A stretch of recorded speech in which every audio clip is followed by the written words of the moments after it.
네, 하나님의 큰 구원이 요셉을 통해서 이 야곱의 가정에 이제 온전히 다 이루어지고 있습니다. 이 요셉의 형들은 악으로 요셉을 애굽으로 팔아 버렸는데 하나님께서는 이것을 선으로 바꾸셔서 야곱하고 그의 자녀들 모두를 구원하는 그 은혜를 베풀고 있는데요. 이 요셉은 이제 지난날의 모든 상처들이 이제 다 아는 모습이죠. 그리고 이 요셉의 형들은 지난날의 그런 자신의 잘못들을 진심으로 뉘우치고 있습니다. 우리는 이런 모습을 통해서 하나님께서 이루시는 구원의 현장에서 진정한 용서와 진정한 회개, 화해가 있다라는 것을 보게 됩니다. 그리고 오늘 본문에서도 이제 그 구원의 그림이 계속해서 이어지고 있는데요. 제가 이제 창세기 이 마지막 부분이 이제 상당 부분이 요셉의 이야기지만은 이것은 크게 봤을 때 야곱의 이야기라고 말씀드렸죠. 아브라함의 하나님, 이삭의 하나님, 야곱의 하나님께서 이 야곱 이야기 안에 요셉의 이야기가 들어가게 하셔서 야곱을 구원하시는 이야기다라고 우리가 이거를 봐야 되겠습니다. 그래서 오늘 본문도 보면은 드디어 이 구원이 그냥 형들을 용서하는 거기에 끝나는 것이 아니라 이제 야곱을 향하고 있는 것을 우리가 보게 되고요. 그래서 이제 아버지를 모시러 이 형제들이 가나안으로 가는 그런 장면들이 그려지고 있습니다. 이제 요셉의 형들이 왔다라는 그런 소문이 바로와 그의 신하들에게 들렸어요. 그러니까 그 소문을 들은 이 바로와 신하들의 반응은 어떤 것이죠? 어때요? 막 경계를 하나요? 좋아하나요? 경계를 해요? 좋아해요? 좋아하고 있죠? 여러분, 지금 이 요셉의 가족들은 이방인이잖아요. 애굽의 입장에서는, 그죠? 이방인이에요. 그런데 이방인이, 자기 나라에 온다라는 어떤 그런 소문들이 들릴 때 기분이 좋을까요? 나쁠까요? 일단 별로 좋지 않을 것 같아요. 그리고 여러분 정치적인 것도 생각을 해야죠. 요셉은 히브리인인데 어쨌든 관리가 됐잖아요. 정통 애굽인들이 있을 거 아니에요? 그들 어떤 그런 귀족들이 있을 거 아니에요? 근데 이 요셉 애굽의 총리가 되는 동안 그냥 정치적으로 아무런 그런 견제나 이런 것들이 없었을까요?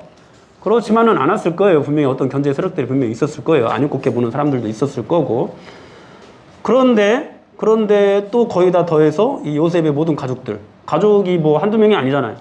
70명이 넘는 가족인데 가족들이 다 이제 애굽으로 온다라는 그런 소식이 들릴 때 이거를 좋아할 리가 있겠냐는 거죠. 여러분, 얼마 전에 이제 제주도에 여행 왔던 태국인들이 제주도는 무비자로 오잖아요. 비자도 없이 와가지고 잠적했다. 이런 소식이 이제 나오더라고요. 뉴스가. 그럼 어떻게 해요? 그런 사람들이 있으면은 와, 잘 됐다. 우리나라 와서 열심히 살아라. 이렇게 박수 쳐줍니까? 경찰들이 막 잡으러 다니잖아요. 그죠? 함부로 이렇게 이민을 받아주지 않으니까 그렇게 경계하고 하는 건데 또 특히 또 우리나라는 이제 기독교인들이 또 무슬림들 이민 오는 것들을 굉장히 좀 조심스럽게 또 생각을 하고 있습니다. 기독교인들이 조심하고 있습니다만은 기독교인이 아니어도 또 막 조심하더라고요. 왜냐하면은 그 사람들은 와가지고 여기서 정착하는 것처럼 보이지만 실제로는 여기서 결혼하면은 그 자식들을 가지고 또 뭐 데리고 또 뭐 거기로 들어가고 그러면은 거기서 거의 뭐 노예처럼 살아가고 근데 들어가 보니까 또 다른 아내들이 있고 막 뭐 이런 거고 또 그 자녀들은 자동적으로 또 무슬림이 되고 무슬림이 아니면은 막 그냥 바로 그냥 처단을 해버리니까 또 그런 문화들이 이제 있다 보니까 유럽에서 많은 무슬림들을 이민자로 받았을 때 이제 그 사람들이 나중에 이제 투표권이 생기고 투표권으로 이제 정치 세력이 되고 그러면서 자기 주장들을 하게 되고 그리고 이제 그런 사람들이 또 뭐 테러나 이런 것들을 또 막 빈번하게 일으키는 그런 일들이 이미 유럽과 미국에서 많이 발생을 하다 보니까 무슬림들 이민을 굉장히 극도로 꺼려 하거든요. 그러니까 외국인이 들어오는 건 어쨌든 환영할 만한 일은 아니에요.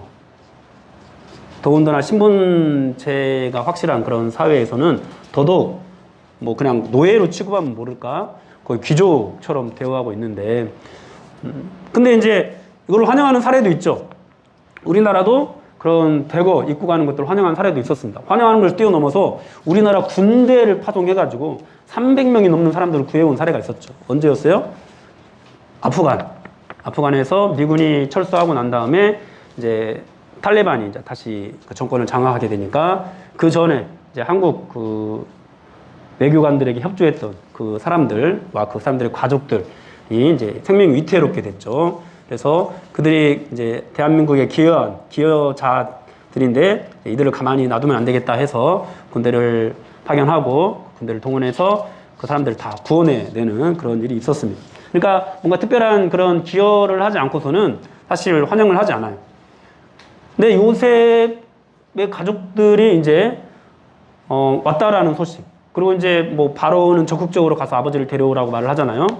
여러분 이런 것들을 볼 때 요셉이 그냥 단순히 그냥 어떤 단순한 좀 잘 나가는 애굽의 총리 이런 정도가 아니라 애굽인 전체에게 굉장히 큰 은혜를 끼친 그런 사람으로 받아들여지고 있다는 것을 우리가 알아야 됩니다. 어쨌든 요셉은 참 성실하게 생활을 했던 그런 사람이고 그리고 어떤 상황에서도 늘 변함없는 그런 믿음으로 살아가는 그런 사람이었어요. 근데 더불어서 이제 그가 하는 그 모든 그런 행동들을 통해서 이 애굽과 이 애굽의 어떤 왕조를 굉장히 튼튼히 하는 그런 역할을 하기도 했습니다. 여러분 이 식량을 팔아서 돈이 생기잖아요. 그죠? 그것이 이제 국고에 쌓이기 시작했어요. 그리고 이제 식량을 사러 온 사람들은 처음에는 이제 돈이나 뭐 다른 것들을 가지고 식량을 사러 왔습니다만 그것도 이제 다 떨어지게 되니까 뭘 갖다 바쳤어요? 토지를 갖다 바쳤어요. 토지가 국가의 소유가 되는 거예요. 그러면은 이 왕실의 재정이 얼마나 튼튼해지겠어요? 그러니까 이것이 얼마나 그러니까 이 애굽과 애굽 이 왕조 바로에게 얼마나 큰 유익이었는지 8절에서 요셉이 자신에 대해서 이제 소개를 할 때 뭐라고 소개를 하고 있냐면은 하나님이 나를 바로에게 아버지로 삼으셨다. 온 집의 주로 삼으셨다. 애굽 온 땅의 통치자로 삼으셨다. 여러분 바로 밑에 요셉이잖아요. 사실은 바로 밑에 요셉이잖아요. 근데 바로의 아버지라고까지 자기를 표현하고 있어요. 애굽 온 땅의 통치자라고 자기를 표현하고 있어요. 그만큼 요셉이 애굽에서 인정받는 사람이었고 그리고 큰 기여를 했던 사람이었다라고 우리가 봐야 되겠죠. 어쨌든 그런 것들이 있어서 이제 이 요셉의 온 가족들이 완전히 환영받는 그런 모습들이 그대로 보여주고 있습니다. 적극 바로는 적극적으로 요셉의 가족들을 애굽으로 데려오라고 말을 하고 있고 뭐 좋은 땅을 주겠다고 하고 뭐 기름진 것을 먹게 해줄 거라고 말을 하고 또 수레까지 보내는 그런 모습을 오늘 보여주고 있고요. 여러분 기구를 아끼지 말라라고까지 말을 하고 있거든요. 기구를 아끼지 말라. 여러분 기구를 아끼지 말라라는 말은 뭐냐면은 이제 가나안에서 사용하고 있는 어떤 기구들이 있을 거 아니에요. 그죠? 그것을 다 버리고 오라는 거예요. 쓸데없이 가지고 오지 말라. 그런 것들 들고 오면은 이제 먼 거리 이제 여행을 해야 되는데 불편하잖아요. 다 버리고 오라. 그러면서 온 애굽 땅이 좋은 것이 다 너희 것이다. 이렇게 말을 해요. 그러니까 애굽에 있는 것을 취하라. 이런 말이에요. 너희가 가지고 있는 기구들은 다 버려버리고 애굽에 와서 좋은 것들이 있으니까 그런 것들을 가지고 새롭게 살아라. 이 정도까지 모든 것까지 다 제공을 해주는 그런 어떤 환영을 하고 있습니다. 여러분 이것이 바로 하나님의 큰 구원이죠. 하나님께서 택하신 언약의 계승자가 구원을 받는 것은 온 하늘이 기뻐하는 그런 일이고 뿐만 아니라 이제 모든 것들이 다 보장되는 이 땅에 있는 이런 것들이 하나도 내가 이것을 가지고 가지 않더라도 하나님께서 모든 것들을 다 보장해주는 그런 구원이라는 것을 알 수가 있습니다. 그리고 또 오늘 본문에서 보면은 여러분 21절 우리가 한번 21절 22절 한번 다 읽어볼까요? 21절 22절 21절 22절 다 같이 시작. 이스라엘의 아들들이 그대로 할세 요셉이 바로의 명령대로 그들에게 수레를 주고 길 양식을 주며 또 그들에게 다 각기 옷 한 벌씩을 주되 베냐민에게는 은 300과 옷 5벌을 주고. 네, 여러분 수레를 보내주고 있어요. 수레를. 여러분 수레를 보내준다는 것은 그 어떤 왕의 어떤 손님, 왕이 호의를 하는 어떤 그런 상징적인 의미가 있는 거예요. 그냥 단순히 데려오는 그런 손님이 아니에요. 왕이 그 신분을 보장해주는 그런 손님이에요. 그리고 이제 요셉은 더 나아가서 형들에게 옷을 다 한 벌씩 줬어요. 베냐민은 특별히 더 사랑해서 자기 친동생이니까 더 많은 것들을 주게 되는 것을 보게 되는데 모든 형제들에게 다 옷을 한 벌씩 줬어요. 여러분 한번 생각해 보세요. 요셉의 형들은 과거에 요셉의 채색옷을 벗겨버렸습니다. 그죠? 이 채색옷이 무엇을 상징한다고 그랬어요? 채색옷이 그의 어떤 장자된 어떤 그런 신분을 상징하는 거라고 했잖아요. 그러니까 특별히 그만 아버지가 그만 편애했다 이것이 아니라 그가 정말 하나님 앞에서 올바르게 살아가니까 일찍이 언약의 계승자로 이제 아브라함에서 이삭으로, 이삭에서 야곱으로 내려왔던 것처럼 언약의 계승자로 요셉을 삼은 거예요. 언약의 계승자로. 이제 장자로 삼은 거예요. 그것들을 형제들이 질투했잖아요. 그래서 그것을 벗겨버렸죠. 그 옷을 벗겨버리고 종으로 팔아버렸어요. 신분을 완전 박탈해버리고. 그런데 요셉은 자신의 형들 모두에게 똑같이 이 옷을 입혀주고 있어요. 그들에게 있어서 이 시기와 어떤 미움, 다툼의 원인이 되었던 그것이 완전히 사라지게, 이제는 나만이 언약의 계승자가 아니라 형님들 모두가 다 하나님의 백성이 될 것입니다 라는 어떤 그런 상징적인 그런 옷 입힘을 해주고 있는 거예요. 여러분, 이것이 이 형제들에게 얼마나 큰 감동이 되었을까요? 형제들에게 얼마나 큰 은혜가 되었을까요? 우리는 동생의 옷을 벗겨버렸는데 동생은 우리에게 옷을 입혀주는구나. 옷을 입혀주는구나. 여러분, 과거 이 고대 사회에서 옷은 곧 신분을 나타내는 거거든요. 옷이 신분이에요. 옷이. 그러니까 한 사람도 아니고 베냐민에게만 입혀주는 것도 아니고 모든 형제에게 똑같이 옷을 입혀주고 있다. 이것이 지금 이제 온 가족들에게 구원이 임하고 있다는 것들을 상징적으로 보여주고, 내가 과거에 정말 아버지의 그런 언약의 계승자가 되지 못하는 어떤 그런 것들, 요셉이 된다라는 어떤 그런 것들 때문에 내가 정말 마음이 아팠는데, 내 마음에 상처가 있었는데, 나는 버림받은 건가? 나는 하나님께 속할 수 없는 자인가? 그래서 유다는 막 밖에 나가서 돌아다니고, 가난한 사람처럼 살아가고 막 이러기도 했는데, 그렇게 막 탈선하고 방황하기도 했는데, 우리 모두가 다 언약의 계승자가 되는 거구나. 우리 모두가 다 하나님의 백성이 되는 거구나. 여러분, 얼마나 이것이 이 형제들에게 크게 와닿았겠습니까? 여러분, 구원이 바로 이런 것이라는 거죠. 여러분, 이 아브라함과 이삭과 야곱을 통해서 하나님께서 언약을 계승하시면서 이것이 줄곧 말씀하셨거든요. 아브라함을 통해서 이 땅에 있는 모든 민족이 다 복을 받게 될 것이라고 분명히 말씀을 하셨거든요. 그러니까 이 중간에 아브라함의 아들 이스마엘이 떠나가게 되고, 그리고 이 이삭의 아들 에서가 떠나가게 되고, 이런 일들이 있었지만은, 여러분, 그들도 하나님 앞에서 하나님을 붙잡고 하나님 앞에 속하기를 원하기만 했다면은 그들도 결코 버림을 받지 않았을 거예요. 근데 그들은 다 그냥 떠나갔죠. 근데 이 야곱의 형제들은 달랐어요. 이 언약의 계승자가 되고 싶었던 거죠. 근데 그것이 되지 못한다라고 생각하니까 거기서 이제 어떤 아픔, 상처들을 갖게 되었고, 그리고 요셉을 미워하게 됐고.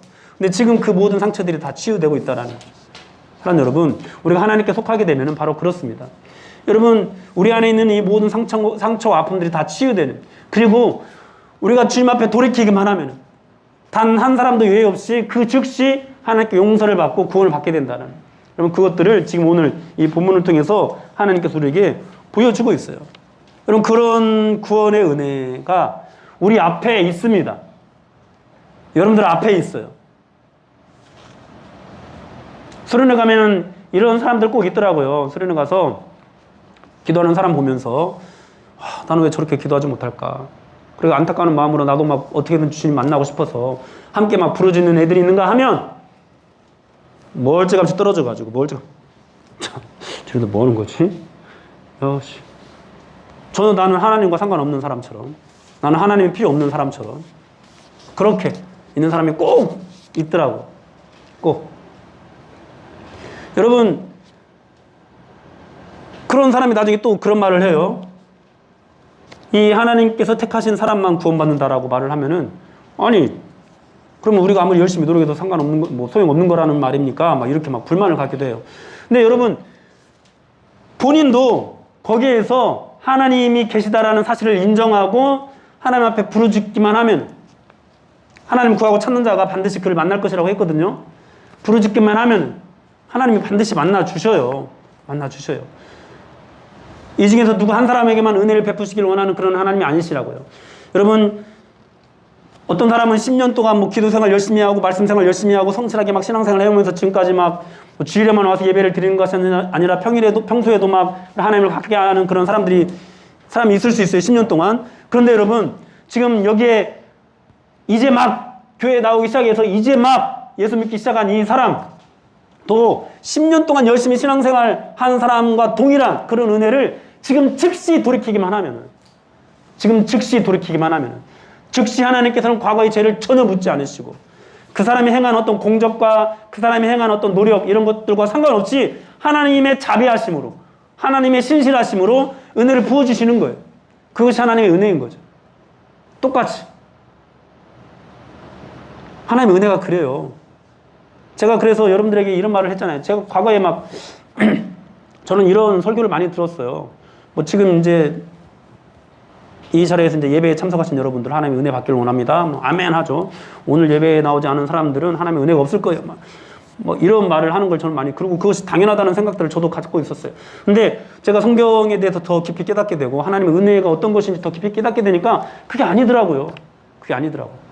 저는 진심으로 지금 이 자리에 있지 않은 그런 사람들, 교회 밖에 있는 사람들, 전혀 예수를 알지 못하는 사람들에게도 여러분들과 동일한 그런 하나님의 은혜가 임하기를 진심으로 원합니다.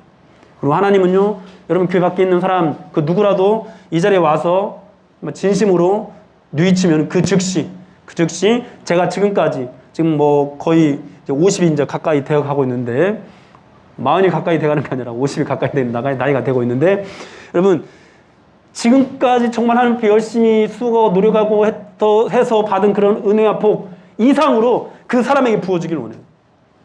지금 막 처음 나와가지고 예수 믿기 시작한 그 사람에게. 근데 그것이요, 제가 착해서 그런 게 아니라 그게 곧 하나님의 마음이더라고요. 그게. 저는 그게 하나님의 마음이라는 걸 깨달았어요. 그래서 그때부터 뭐 이 자리에 나온 사람만 은혜 받고 이 자리에 안 나온 사람은 은혜 받지 않았으면 좋겠습니다. 이런 말들을 저는 하지 않게 됐어요. 하나님의 마음이 아니더라고요. 그게. 나에게 주어진 은혜도 그렇게 주어졌더라고요. 나의 공로에 의하지 않고, 나의 자격에 근거하지 않고, 나의 노력에 의하지 않고, 하나님 일방적인 사랑으로 나는 그저 주님 불렀을 뿐인데, 나는 그저 주님 찾았을 뿐인데 나에게 그렇게 복을 주셨더라고요. 여러분 뭐 수련회 가지 않은 친구들도 있죠. 그리고 다시 한번 말씀드립니다마는 여러분 이전과 다른 그런 은혜가 분명히 수련회 가운데 있었어요. 그러니까 가지 않은 사람들 정말 안타까워요. 갔으면은, 함께 그 은혜의 현장에 있었으면은, 함께 부르짖는 어떤 그런 것들을 통해서 다음에는 이런 은혜가 또 주어지지 않을지도 모르는 거잖아요. 그렇죠? 일생에 단 한 번 있는 어떤 기회였을 수도 있고. 그러나 수련회 갖지 않은 그런 여러분도, 여러분 저는 채세의 곳을 빼앗겨버린 이 요셉의 형제들처럼 그런 마음 갖지 않았으면 좋겠어요. 하나님은 여러분들에게도 동일하게 모두 다 똑같은 옷을 입혀주기를 원하세요. 마음이 중요해요. 돌이키기만 하면은 그 즉시 하나님께서는 그 은혜를 부어주십니다. 신분을 보장해 주시는 거예요. 옷을 입혀준다는 것은 신분을 보장해 주는 거예요. 그럼 그렇게 이제 형제들이 옷을 입고 수레를 끌고 아버지를 데리러 갑니다. 아버지가 이제 요셉이 살았다는 소식을 들었어요. 이 아버지의 반응이 어땠습니까? 처음에? 어리둥절했죠. 믿지 못해서 어리둥절했어요. 이 어리둥절했다라는 원어의 정확한 의미는 마음이 냉담했다라는 거예요. 냉담했다. 이 아들들이 또 자기를 속이고 있다. 또 거짓말을 한다.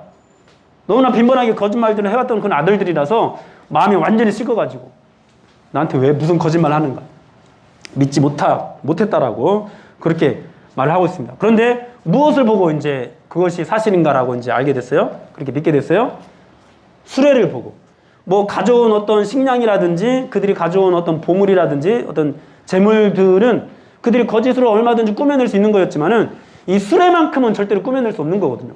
애굽의 왕 바로가 보낸 이 수레는 절대로 꾸며낼 수가 없는, 정말 이 왕가의 어떤 그런 정말 상징이 되는 그런 거였거든요. 그러니까 바로가 나를 초대하고 있다. 요셉이 애굽의 총리가 됐다. 이런 것들이 이제 이 수레를 보면서 믿어지게 되었던 거예요. 그래서 이것이 하나님의 뜻이구나라고 받아들이게 됐죠. 여러분 야곱은요 과거에 아브라함과 이삭의 때 하나님께서 이 애굽으로, 아브라함이나 이삭이 애굽으로 가기를 원하지 않으셨다는 것을 알아요. 그래서 지금 흉년이고 정말 먹고 살기 힘든 이런 시기임에도 불구하고 과거에 아브라함과 이삭은 다 애굽으로 갔거든요. 흉년 때문에. 아브라함도 갔고 이삭은 가다가 중간에 하나님이 가지 말라고 하니까 안 가고 이랬거든요. 그러니까 야곱도 그것을 알기 때문에 사실 흉년이지만은 어느 때보다 큰 흉년이 들었지만은 애굽으로 가는 것을 주저하고 있었어요. 그러니까 이 지금 애굽에 가져가 안고 있는 것이 야곱의 믿음이었던 거예요. 야곱의 믿음. 그런데 지금 형제들이 와서 애굽으로 오라고 하니까 마음이 냉담해지는 거죠. 나는 절대 가지 않아. 나는 하나님의 약속을 붙잡을 거야 라고 말을 하는 거죠. 절대 믿을 수 없어. 그것이 하나님의 약속이 아니야. 이렇게 말을 하는 거죠. 그런데 그 수레를 보고 나서야 비로소 정말 요셉이 살아있는가 보구나. 그리고 여러분 요셉에게 하나님께서 보여주셨던 그 꿈 이야기를 야곱이 처음 들었을 때 야곱이 어떻게 했어요? 그것을 마음에 두었다고 했거든요. 그 마음에 두었던 요셉의 꿈, 요셉이 죽은 줄만 알았는데 정말 하나님이 정말로 그 꿈을 이루어 주셨구나. 이 요셉 앞에 모든 가족이 나아가서 그렇게 엎드리게 되는 그 구원, 하나님의 구원이 드디어 이루어지게 되었구나. 그것을 확신하게 되고 이 수레에 올라타서 애굽으로 오게 됩니다. 사랑하는 여러분, 오늘 본문에서도 하나님께서 우리에게 주시는 이 구원의 원리가 다 고스란히 들어가 있습니다. 어떤 원리인지 우리가 생각해 보겠는데요. 누가복음 15장에 보면 탕자의 비유가 나와요. 집 나갔던 아들이 돌아오자 아버지가 기뻐하면서 살찐 송아지를 잡고 잔치를 베풀어 줍니다. 여러분, 집 나간 아들이 돌아온 것, 이것이 아버지의 큰 기쁨이 되었던 거죠. 근데 그냥 세상적으로 집 나간 아들이 돌아온 것, 더군다나 재산을 미리 땡겨가지고 유산으로 받아가지고 갔던 이 아들, 여러분 율법적으로 봤을 때 이 아들은요 돌에 맞아 죽어야 돼요. 율법적으로 봤을 때 아버지가 죽지 않았어요. 근데 그 유산을 요구를 한 것은요 율법에 의하면 그런 돌에 맞아 죽을 그런 행동이에요. 근데 그렇게 해가지고 돌에 맞아 죽을 짓을 해서 가지고 재산을 가서 나갔는데 다 탕진하고 이제 돌아오는 거잖아요. 여러분, 아버지 외에 다른 사람들은 기뻐하지 않을 수도 있어요. 근데 아버지는 그것을 온전히 기뻐했어요. 아버지. 그렇게 기뻐하는 모습으로 지금 이 구원이 그려지고 있어요. 그리고 이 돌아온 탕자에게 아버지가 해준 것이 있죠. 그거 뭔지 혹시 아세요? 아버지가 해준 거 두 가지. 세 가지인가? 세 가지라고 해야겠네요. 일단은 씻겼어요. 그리고 옷을 갈아입혔어요. 가락지를 끼워줬어요. 옷을 갈아입혀줬다는 것은 이 아들로서의 그 신분을 그대로 다 회복시켜 준다는 것을 의미해요. 이 아들은 돌아오면서 내가 아버지 앞에 할 말이 없으니까 그냥 집에 종으로라도 살아야겠다. 그러면 일단 배는 고프지 않겠다. 먹을 것은 주겠다. 이런 생각으로 내가 종으로 살아야겠다. 이렇게 마음먹고 온 거였거든요. 근데 아버지는 그런 아들을 씻겨주고 옷을 입혀주고 이 반지를 끼워줌으로써 아들의 모든 신분을 다 그대로, 과거 그대로 회복시켜주는 그런 모습을 보여주고 있습니다. 여러분, 구원이라는 것이 바로 이런 거예요. 우리의 신분이 회복되는 거예요. 우리가 신분이 달라지는 거예요. 어떻게 해요? 과거 구원받지 못하는 사람에서 구원받는 자로, 과거 이 어둠과 권세에 놓여 있는 자에서 하나님의 자녀된 자로 신분이 달라지는 거예요. 여러분들의 구원이 그렇습니다. 여러분들의 신분이 달라지는 거예요. 하나님의 자녀로 여러분들이 변화되는 거예요. 여러분, 그런 구원의 은혜가 지금 여러분들 앞에 주어지고 있습니다. 그리고 그런 구원의 은혜는요, 여러분 그런 사람이 있을 수 있어요. 많은 사람들이 그래요. 내가 구원받을 자격이 있나? 그지? 그래 안 그래요? 그래요. 맞지? 예. 그래서 주저주저 하거든.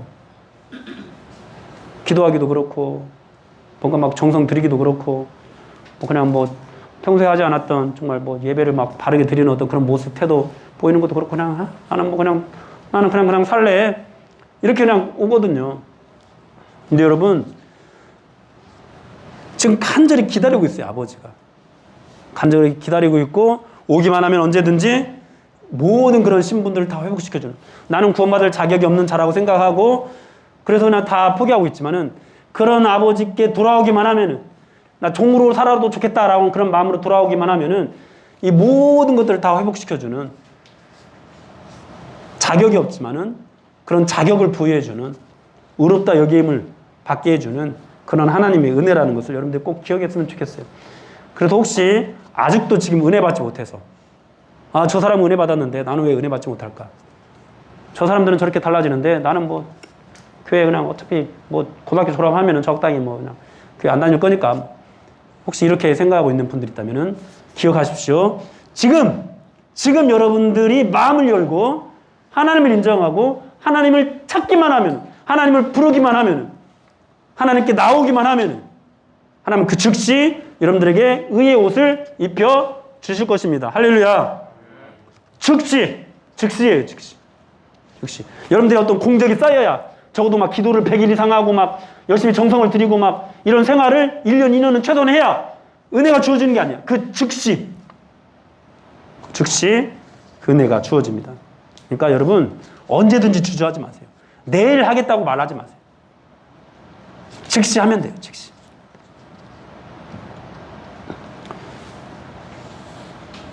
우리는 이런 구원의 은혜가 믿어지지 않을 수도 있어요. 여러분 야곱이 믿지 않았던 것처럼 이런 구원의 은혜가 믿어지지 않았을 수도 있어요. 여러분 예수님의 제자 중에 한 사람 도마도 예수님이 다시 살아났다는 사실을 믿지 못했어요. 그리고 예수님의 손, 발, 그리고 옆구리를 만져보고 나서야 예수님이 부활했다는 사실을 인정했어요. 여러분 믿어지지 않는다면은 한번 만져보세요. 그거를 한번 해보세요. 부르짖어 보세요. 미심쩍은 마음으로라도 주님 정말 살아계시다면 저 그 못자국 만져보고 싶습니다.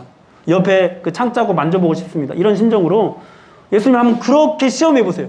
그런 시험은 하나님이 예수님께서 여러분 받으십니다.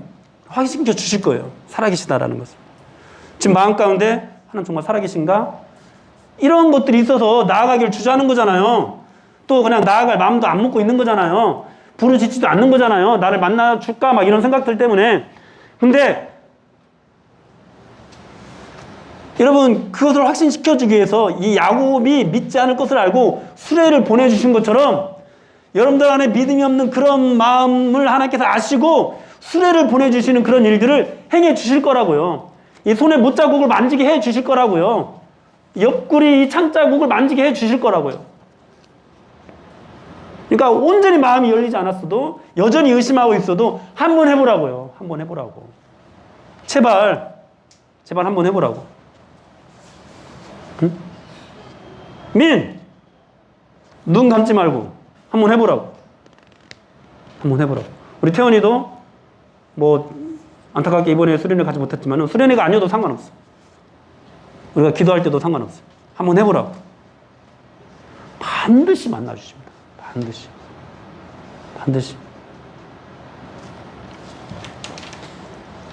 바로 오늘 본문을 통해서도 이와 같은 이 구원의 원리를 우리에게 보여주고 있는 거예요.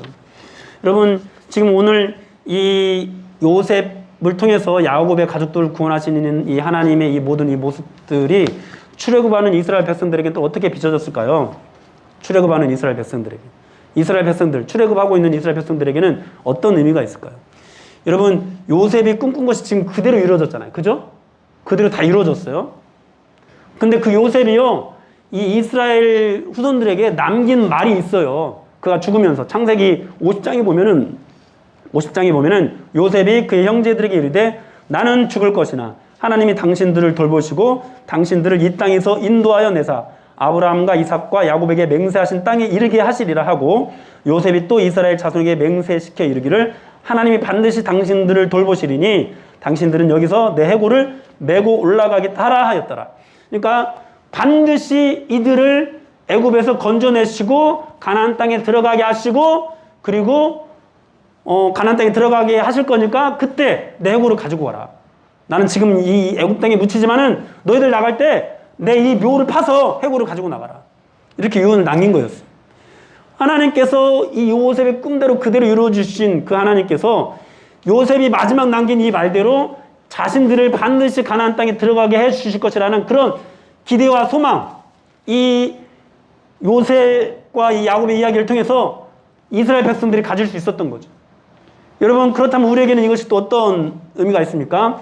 하나님께서는 요셉을 통해서 야곱의 가족들을 주셨습니다. 그리고 요셉이 남긴 그런 말대로 또 이스라엘 백성들을 애굽에서 10가지 재앙과 홍해가 갈라지는 어떤 기적 그리고 만나와 메추라기를 먹이시는 그런 기적들을 통해서 이루어 주셨어요. 그리고 그 모든 것들이 예수 그리스도를 통해서 우리를 구원해 내시겠다라는 그림자예요. 모형이에요. 그 모형대로 그 모든 구원들이 다 이루어졌다라는 것을 통해서 하나님께서 우리에게 말씀하시는 것은 뭐냐면은 예수님을 통해서 누구라도 돌이키기만 하면, 여러분 이스라엘 백성들은 애굽에서 나올 때 그냥 어떤 죽음의 어떤 심판의 그림자가 지나갈 때 그냥 말을 듣고 이 문설주에 양의 피만 발라가지고 죽음을 면했거든요. 딱히 믿음 뭐 이런 것들이 없어도 그냥 그렇게 문설주에 피를 발라가지고 구원을 얻었어요. 그 어린 양의 피를 의지하기만 했어요. 그냥 그렇게. 여러분 우리도 그 사실을 받아들이고 예수님의 피를 의지하기만 하면은 누구라도, 여기 있는 사람 누구도 예외 없이 열심히 한 사람만 하는 것이 아니라 열심히 하지 않는 사람도, 믿음이 많이 있는 사람만 하는 것이 아니라 믿음이 적은 사람도, 누구라도 한 번쯤 그렇게 주님께 손 내밀면은, 주님을 붙잡으면은 누구라도 예외 없이 하나님께서 구원을 베풀어 주십니다. 할렐루야. 여러분 그 구원을 제발 넘기지 마세요. 없는 것으로 치부하지 마세요. 내 것이 아니라고 생각하지 마세요. 어차피 구원은 우리 것이 아니었어요. 하나님의 것이었죠. 근데 그 하나님은 그 구원을 일방적으로 그냥 부어주시는 분이에요. 하나님의 은혜와 사랑으로. 단 우리에게 요구하시는 행동은 있죠. 우리의 집 문에다가 문설주에 어린 양의 피를 바르는 것. 그 정도의 믿음, 겨자씨만한 믿음 요구하시는 거예요. 겨자씨만한 믿음. 겨자씨만한 믿음이면은 하나님 역사하기에 충분합니다. 대단한 믿음 아니에요. 아시겠어요? 겨자씨만한 믿음이면 돼요. 희망. 이러한 하나님의 큰 구원을 여러분들도 의심하지 말고 누리시는 여러분들 되기를 주님의 이름으로 축원합니다. 우리 같이 찬양합시다.